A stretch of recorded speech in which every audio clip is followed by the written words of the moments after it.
El gobierno del estado de Tabasco, a través de la Secretaría de Cultura, agradece a todos su interés por participar en esta tercera semana digital de la economía creativa en Tabasco.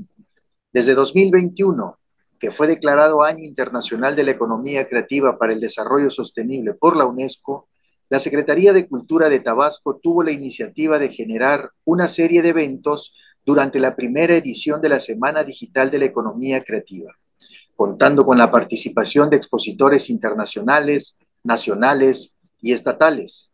Esto para impulsar la conversación sobre la importancia e impacto de la economía creativa en el desarrollo económico y social del estado de Tabasco y toda esta región del país.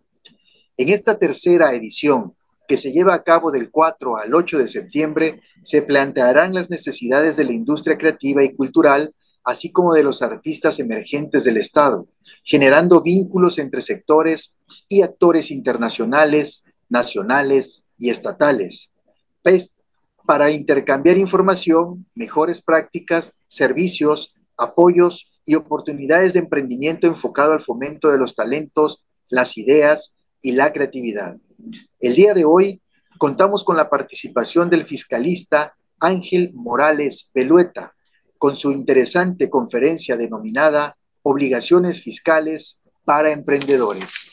Antes de dar inicio con la participación de nuestro conferencista en esta oportunidad, daré lectura a una semblanza de su trayectoria. Ángel Morales Belueta nació en Villahermosa, Tabasco.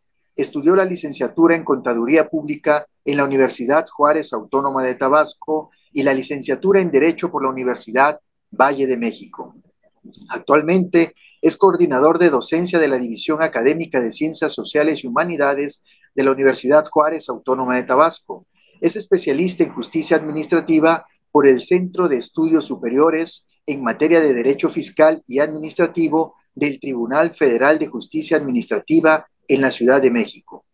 Ha ocupado cargos de coordinador de posgrados nacional de la CONACYT en la División Académica de Ciencias Sociales y Humanidades de la UJAT, presidente de la Academia de Derecho Fiscal de la Universidad Juárez Autónoma de Tabasco, vicepresidente de la Academia Mexicana de Derecho Fiscal, por supuesto en nuestra entidad federativa Tabasco.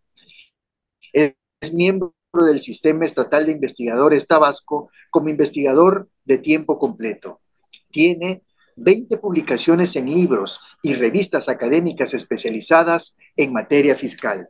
Sin mayores preámbulos, escuchemos a continuación al profesor Ángel Morales Belueta. Bienvenido. Muy buenas tardes. Agradezco la invitación que me hicieron a esta tercera semana digital de economía creativa en Tabasco, la mujer en la economía creativa, disertando uno de los temas que principalmente nos llaman la atención al momento de generar algún tipo de negocio o al momento de emprender algún tipo de plan de desarrollo que tengamos para obtener utilidades. Y yo creo que es muy importante cuidar de fondo lo que son las bases que principalmente nosotros vamos a tener que cumplir durante el desarrollo, pues, de toda la entidad comercial. Y esto nos puede a nosotros en un futuro ahorrar, pues, muchos costos y gastos que pudieran sobrevenir si nosotros no tenemos una asesoría adecuada. Es decir, el formar un ente económico, el formar una empresa, el iniciar un negocio, tiene muchas obligaciones frente a terceros. Y estas obligaciones frente a terceros son las que en algún momento dado tenemos que puntualizar. Porque si estas obligaciones no son atendidas en tiempo, en forma, puede originar una serie de sanciones, sanciones que le puede costar a la empresa que está iniciando un alto costo financiero que lo puede llevar a producir pérdidas. Y lo que se trata es de impulsar a los negocios. Lo que se trata es principalmente cuáles son aquellas expectativas de negocios que la ley o el marco legal nos provee para que podamos iniciar o desarrollar cualquier tipo de actividad comercial.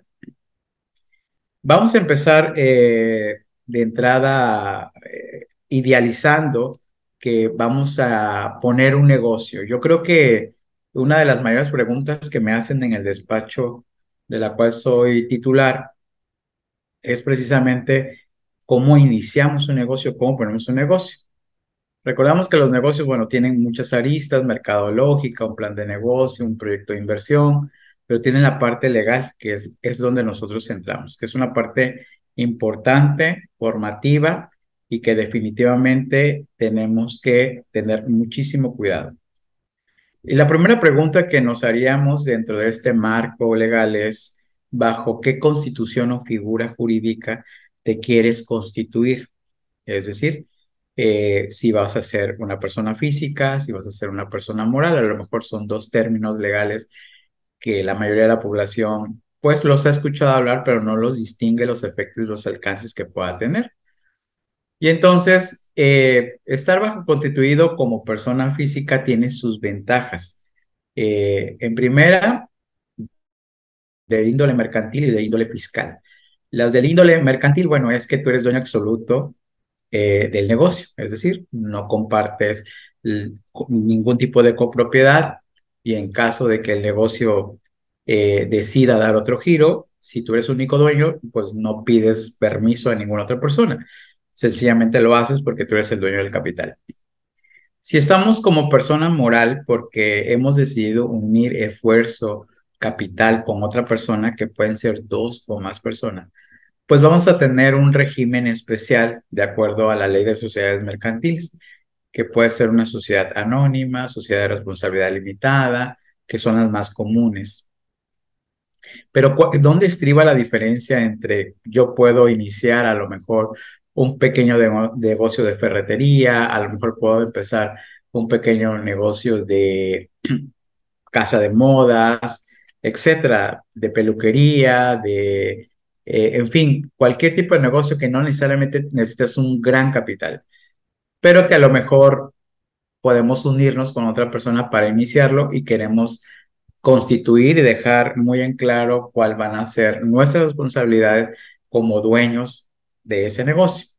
Si estamos como persona física, y quiero hacer hincapié en esto, la persona física, ojo, no tiene limitaciones en el capital para responder frente a terceros.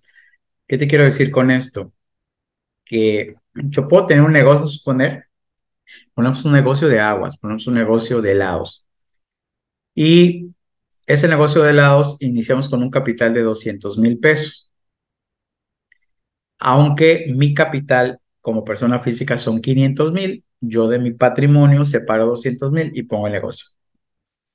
El negocio puede empezar a funcionar con 200,000 pesos perfectamente, pero vamos a imaginarnos que pueda suceder una situación que no está al alcance de nuestras manos y que el negocio tiene que cerrar. Y tenemos obligaciones frente a terceros, como proveedores, como acreedores, que tenemos que pagar la materia prima, tenemos que pagar pues la maquinaria que estamos utilizando para hacer los helados.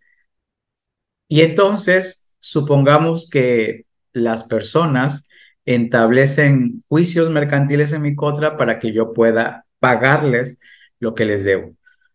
Y vamos a suponer que la deuda sobrepasó de los 200,000 pesos con que monté el negocio. Vamos a suponer que con 400,000, mi deuda llega a 400.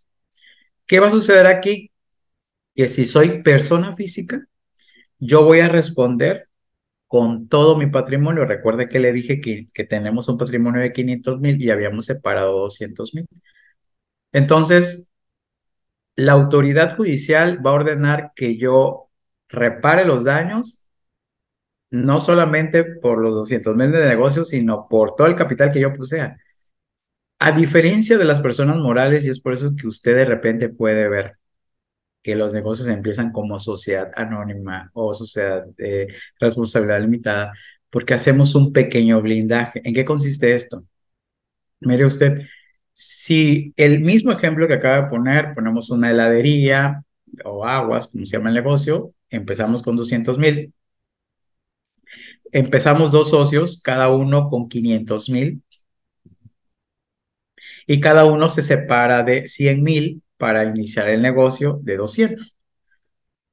En el mismo caso, si el negocio quiebra y vienen terceros contra mí, los que vengan contra mí van a ir contra la sociedad mercantil y solamente van a estar obligadas a pagar por el monto del capital de la sociedad mercantil, es decir, por los 200,000 pesos. Cada socio, su demás patrimonio, es decir, recuerde que le dije que cada uno poseía 500,000, se desprendió de 100,000 para iniciar el negocio de 200, porque son dos. Sus 400,000 estarán blindados. Allá no me pueden tocar porque eso no entró como parte de la sociedad mercantil. Entonces, muchas personas por eso optan por formarse como sociedad mercantil. Nada más que también tiene, vuelvo a repetir, aquí hay que evaluar mucho el costo financiero de la constitución. ¿Por qué? Porque una sociedad mercantil tiene más obligaciones administrativas, sobre todo fiscales, que una persona física. Incluso las tasas del impuesto también van a variar. Entonces, yo puedo ser una persona física o moral y me puedo constituir por cualquiera de las dos personas, pero tengo que saber que si llego a quebrar en mi negocio y si soy persona física, voy a responder con todo mi patrimonio, con todo lo que yo tenga. Si soy persona moral, solamente respondo en cuanto a lo que aporté a la sociedad. Lo demás no me lo pueden tocar. Entonces, ahí tendría que usted que evaluar la ventaja y también otra ventaja que nos ha tocado mucho en la práctica en el despacho cuando los socios o accionistas, tener una empresa es como estar casados porque te unes con una persona y si no funciona al momento de la separación y la repartición de bienes, siempre va a ser situaciones en las que nos pueden llevar a un conflicto por no quedar claro desde el principio. O sea, yo fui el de la idea, yo fui el de la marca y es muy importante, es una de las obligaciones que también tienen que tener los emprendedores, registrar sus marcas, registrar sus logos, porque supongamos que fue una sociedad mercantil y una tarde en una plática a los dos socios se les ocurrió el nombre, se les ocurrió el logo, se les ocurrió el lema y después de un tiempo se van a separar y no se acuerdan de quién fue que lo ideó, entonces va a haber un pleito legal ahí, ¿no? Entonces es mejor definir desde con el Instituto Mexicano de la Propiedad Industrial, hacer todos los registros correspondientes y a lo mejor tu marca llega a ser tan exitosa, porque recuerda que los negocios se identifican y tienen identidad de una marca, pero la marca representa un costo financiero y contablemente los contadores nosotros tenemos valuadas marcas en los estados financieros porque tienen un costo. Entonces representan ganancias, representan utilidades. Entonces creo que lo segundo que tendríamos que ver es si que las marcas, lo primero es si nos formamos por físico, por moral, y otra ventaja o desventaja es que también les dije que una persona moral tiene más costos administrativos que una física. ¿Por qué? Porque una de las obligaciones que establece en materia fiscal es que las morales van a pagar un impuesto del 30%, sea cual sea su actividad, de sus ganancias tienen que separarse del 30% para otorgárselo al fisco federal. Y aparte tienen que llevar contabilidad en sistemas donde va a haber una complejidad al momento de hacer la concatenación de lo que nos pide el SAT. El contador tiene que estar mucho más capacitado porque ahora, a partir de este año, a las personas morales ya les están pidiendo 4 estados financieros. Antes nada más pedían 2, ahora son 4. Entonces se va complicando el costo administrativo. Entonces un contador te puede cobrar 3,000, 4,000 pesos mensuales por llevarte la contabilidad en persona moral. Y estoy hablando del costo ya mínimo de mercado, ¿eh? Mínimo, mínimo, mínimo. En cambio, si somos personas físicas, el régimen fiscal, la tasa es del 1, puede llegar hasta el 1,5%, que es el famoso régimen que acaba de entrar en operación. No es nuevo, es una evolución del régimen de pequeños contribuyentes, del régimen de incorporación fiscal, que así luego se le conoció, y hoy se llama régimen simplificado de confianza, y se le conoce ahorita en el mundo de la farándula como RECICO.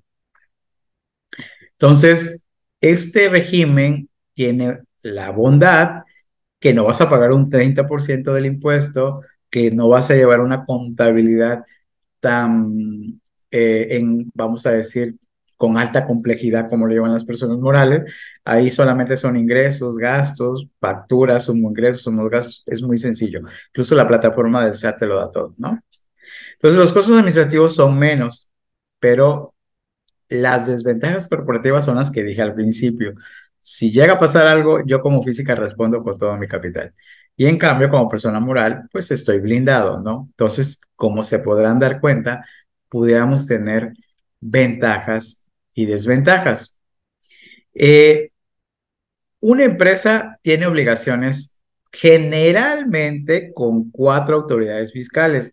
Y estoy hablando de una generalidad, porque dependiendo del tipo de negocio que vayas a emprender, puedes tener más obligaciones con otras autoridades. Por ejemplo, si usted pone una pequeña farmacia, no solamente tiene obligaciones eh, con el SAT, con el INS, con el Infonavit, y con finanzas, sino va a tener obligaciones eh, con, tiene que atender a la autoridad llamada COFEPRIS, que son los que se encargan de hacer las auditorías para que todo lo que la Ley General de Salud establece como requisitos para mantener los medicamentos estén. Y si usted tiene un negocio de comida, pues tiene que tener también en regla todo lo que le indique la Secretaría de Salud, así como lo de la farmacia, ¿no? Entonces va a depender del giro en el negocio para el cual tengamos nosotros obligaciones. Y le comento algo, pues generalmente dije que eran cuatro: SAT, Infonavit, IMSS y Finanzas del Estado, en este caso el Estado de Tabasco. En el caso del SAT, estamos hablando de impuestos federales, como son impuesto a la renta, impuesto al valor agregado, que generalmente son dos contribuciones, las que más se generan, pero vamos a suponer que usted hace tepache o usted curte nances y genera un tipo de alcohol, pues ya también está obligado a otro impuesto que se llama IEPS. Entonces va dependiendo igual cuál es la actividad o el objeto para lo cual te creaste, por el que pueden surgir una o 10 obligaciones fiscales.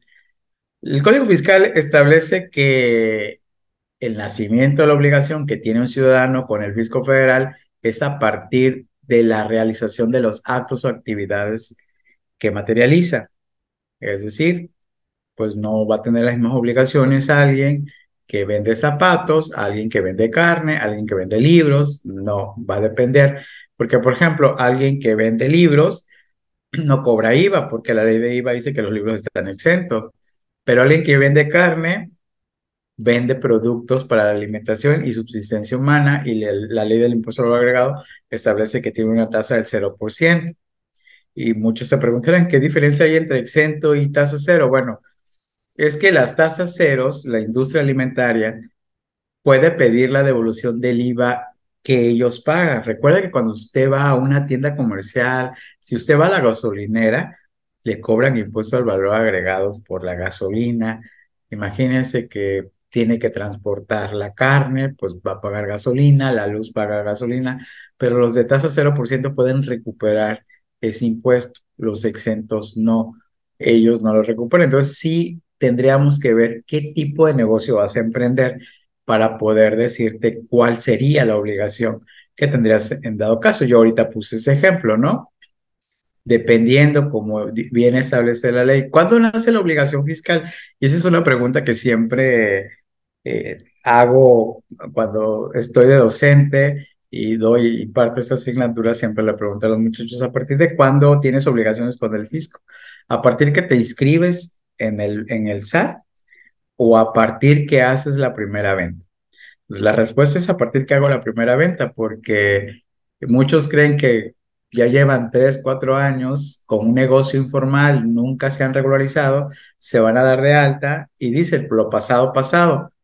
Pero, ojo, si usted cometió, pues obviamente la de recibir todo el dinero en una cuenta bancaria, aunque usted ya no lo puede esconder, porque usted no puede ir a los bancos y de forma retroactiva decirle: oiga, bórreme lo que me depositaron, no lo puedo hacer.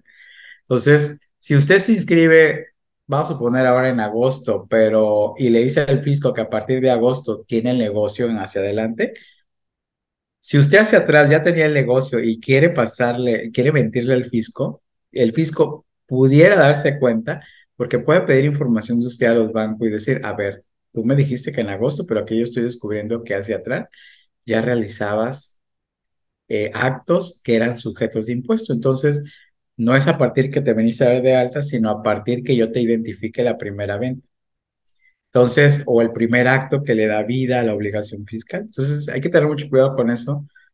Mucho cuidado también que de repente mezclamos otro tipo de actividades en los negocios, ¿no? Me ha tocado ver pequeños negocios. Tenía el caso de una persona que se dedicaba a cuestiones de belleza, tenía un pequeño salón de belleza, eh, chico, pero también hacía tandas la dueña. Entonces revolvía lo que recibía de las tandas, lo que recibía el negocio, y entonces no se podía identificar. Y entonces inocentemente siempre decía, cuando me depositen la tanda, pónganle tanda, como si el ponerle tanda al voucher, el fisco te la perdone, ¿no? Pues el fisco dice, pues si es un dinero que no es tuyo, demuéstramelo con un documento mercantil que esté notariado, que en efecto, pero pues nadie va a hacer una tanda, va a ir ante el notario público, se va a constituir las obligaciones, nadie hace eso, las tandas son de palabra. Eso es muy difícil probar esos actos y hechos que no son ingresos y entonces el fisco es donde vienen los problemas, ¿no? Vienen los problemas porque todo eso que ni es tu dinero, el fisco lo va a considerar que es tuyo y que tienes que pagar impuestos sobre ello. Lo mismo pasa cuando igual tuve otro señor que tenía una carpintería, una pequeña carpintería, y pues como siempre le hacía reparaciones a la escuela primaria de sus hijos que estudiaban en la escuela pública, este señor, lo nombraron padres de familia. Entonces recibió las cuotas de padres de familia de todos, pues era el tesorero, presidente, no recuerdo qué, de ahí de la mesa de la escuela de sus hijos. Y a su nombre, en su cuenta bancaria, él recibía esa cuota. Entonces, lo difícil fue probarle al fisco que ese dinero no era suyo, pero desafortunadamente, pues no tuvo la asesoría, ya teníamos el detalle y pues la defensa sale un poco cara. Entonces, lo recomendable siempre es que cuando tengas un negocio, un profesional te asesore, te guíe, te indique cómo va a ser el manejo de tu dinero, cómo vas a depositar, cómo vas a transferir, a dónde sí, a dónde no, qué es lo que financieramente no debes de hacer o si lo haces, bajo qué figura o qué documento necesitamos. Es el experto en que te va a guiar para evitar las posibles litigios que vayas a tener contra el fisco federal. Entonces ya dijimos que de entrada vas a tener obligaciones con el SAT, ya sea de ISR, IVA. Si tienes trabajador, aún tengas uno, no existe eso de que vas a estar a prueba 3 meses y no te voy a pagar IMSS. No, desde el primer día que está, tú lo contratas. Vamos a suponer que tú tienes una venta de aguas y ambulante y contratas a un muchacho de 17, 18 años que te venga a ayudar. Es tu trabajador y tienes que pagarle seguridad social. O sea, muchos dicen, no, pero no, eso se llama informalidad. La ley establece que todos los que estén bajo un régimen de salario, pues hay que hacerle sus nóminas, hay que hacerle sus pagos al IMSS y por ende, al ser el pago del IMSS, también se hace el pago al Infonavit. Entonces ya tenemos tres autoridades, el SAT, el IMSS y el Infonavit. Y a las tres le tenemos que pagar todos los pequeños negocios de las tres. Por eso a veces las personas se desaniman y dicen, pues es que todo se vaya en impuestos y entonces ¿para qué forma un negocio si todo el gobierno se lo lleva? Es una de las cosas que a mí me ha tocado escuchar en la vida profesional. Yo les digo, mire, hay que saber diseñar. Esto es como diseñarte un traje a la medida. Es decir, dime qué vas a hacer y yo te digo qué es lo que procede, ¿no? Porque, bueno, te lo puedo decir de manera general, pero necesito saber con exactitud cómo van a ser tus operaciones, cómo vas a tener el dinero, cuál va a ser el concepto, y sobre eso te voy a decir, estás en este régimen fiscal, hoy te dije régimen de simplificado de confianza, o mejor te conviene persona moral, o a lo mejor te dedicas a arrendamiento, o a lo mejor te dedicas a prestación de servicios profesionales. Quiero aclarar que en prestación de servicios profesionales, no se entiende que tengamos título universitario o un grado académico. No, prestación de servicios profesionales puede ser cualquier persona que preste un conocimiento, aunque no esté avalado por ningún, vamos a suponer, digo, podrá sonar risible, pero vamos a ver que yo me dedico a lectura de cartas, ¿no? Yo te doy una asesoría por decirte qué te va a pasar o algo así lo que hacen los que leen las cartas, ¿no? Y cobran y quieren pagar y tienen que pagar impuestos porque de hecho el SAT el otro día dio una circular por ahí que los regímenes para personas esotéricas también están. Tienen que pagar impuestos. Nadie se salva de pagar impuestos. Dice por ahí un refrán que en esta vida no te salvas de la muerte y de los impuestos. Son dos cosas que no nos salvamos. Entonces, eh, esta persona, aunque no tenga título, por el prestar un servicio, pues puede estar en un régimen fiscal que se llama prestación de servicio.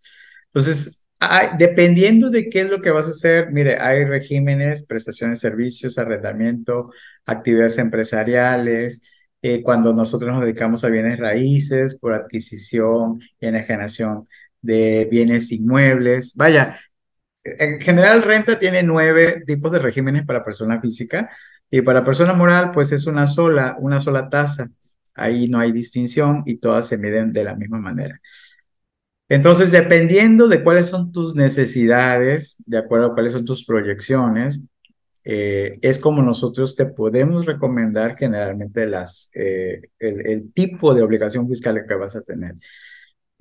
Ahorita la plática es de manera general, de lo que no te vas a salvar es del SAT, de lo que no te vas a salvar es del INSS, del Infonavit, si tienes trabajadores, si no los tienes, pues no tienes obligaciones con esas autoridades. Y también, bueno, de finanzas del Estado, los permisos, los pagos de derecho, ¿no? Si el negocio es tuyo y está en un bien inmueble que es tuyo, tienes que pagar impuesto predial.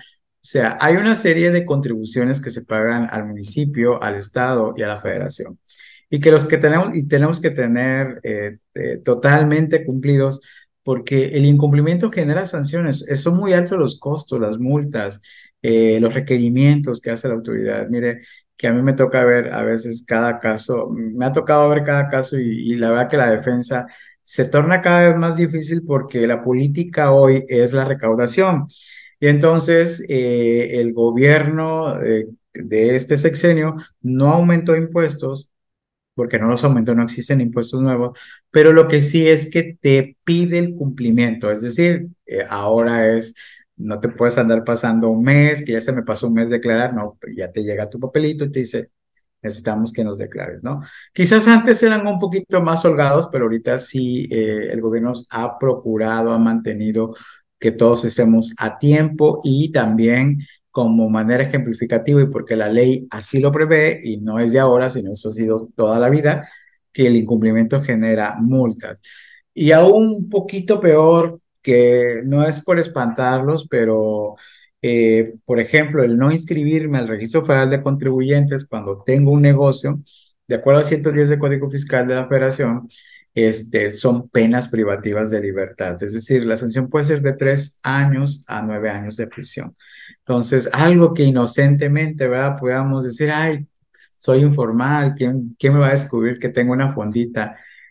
Si el SAT te voltea a ver y genera toda la evidencia que no te inscribiste al RFC, puede iniciar un procedimiento penal. Lo que se hace en la práctica, lo que yo he visto es que generalmente multan, ¿no? Pero de que tienen la facultad sancionadora de iniciar querellas ante la fiscalía, lo puede hacer. Y siempre se los digo, no nos llevamos a juego porque en la práctica quizás el SAT no emplea la cárcel para inscribirnos al RFC, pero el código sí lo prevé, dice el SAT puede hacerlo. Y pues obviamente como son procesos legales muy costosos, quizás el SAT por eso no lo hace, pero no quiere decir que no lo pueda hacer. Entonces, la primera obligación que tendría usted siempre sería, si se va a constituir como persona moral, ir ante notario público y hacer su constitución.